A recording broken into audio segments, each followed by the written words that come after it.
உண்மையிலே டிவிக்கோட IT wing இருக்கு இல்ல, அதை அடிச்சுக்கவே முடியாது. விர்ச்சுவல் வாரியர்ஸ் குமாங்குத்து குத்துறாங்க திமுகவை, வாய திறந்தாலே அடி. இதுல ஒரு தனி நபரை பார்த்து ஒரு அரசாங்கமே பயப்படுதுன்னா அது தளபதி விஜயை பார்த்து. அரசாங்கத்தில் இருக்கக்கூடிய ஒட்டுமொத்த சிஸ்டம் இருக்குல்ல, அந்த சிஸ்டமும் பயப்படுதுனாக்கா அது டிவிக்கே வாரியர்ஸ் மாதிரி எங்கப்பா இருக்கீங்க நீங்க? அது மாதிரி நம்மளுக்கு வந்து தமிழக வெற்றி கழகத்தை பொறுத்த வரைக்கும் சரி, ஐடிவிங்கன்னு ஒண்ணு தேவையே கிடையாது. அதை தாண்டி ஒரு டீம் ஒண்ணு இருக்குது. ஒவ்வொரு பிரச்சனையிலையும் ஒவ்வொரு விஷயத்தையும் நீங்கள் எடுத்துக் கொடுக்கக்கூடிய தகவலை உளவுத்துறை கூட எடுத்ததான்றது எங்களுக்கு தெரியல. ஏன்னா அந்த அளவுக்கு நீங்க செய்யக்கூடிய அந்த விஷயம் வந்து ரொம்ப பெரிய பக்கபலமா டிவி கேக்கு இருக்கு. எல்லாரும் கட்சி ஆரம்பிச்சுதான் ஐடி விங் வைப்பாங்க. ஐடி விங் வந்த பிறகுதான் கட்சி ஆரம்பிச்சிருக்காரு இவரு. அப்படி இந்த ரசிகர்கள் தொண்டர்கள் விஜய்க்காக ஐடி விங்ல இறங்கி வேலை பாக்குறாங்க. தலைமை கொடுக்கும் கண்டென்ட் போடுங்க. அப்படிதான் எல்லாம் ஐடிவி அப்படிதான்.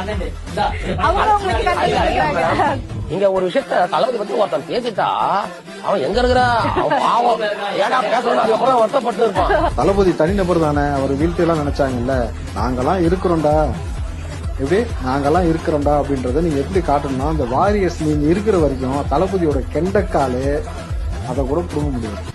Virtual warriors.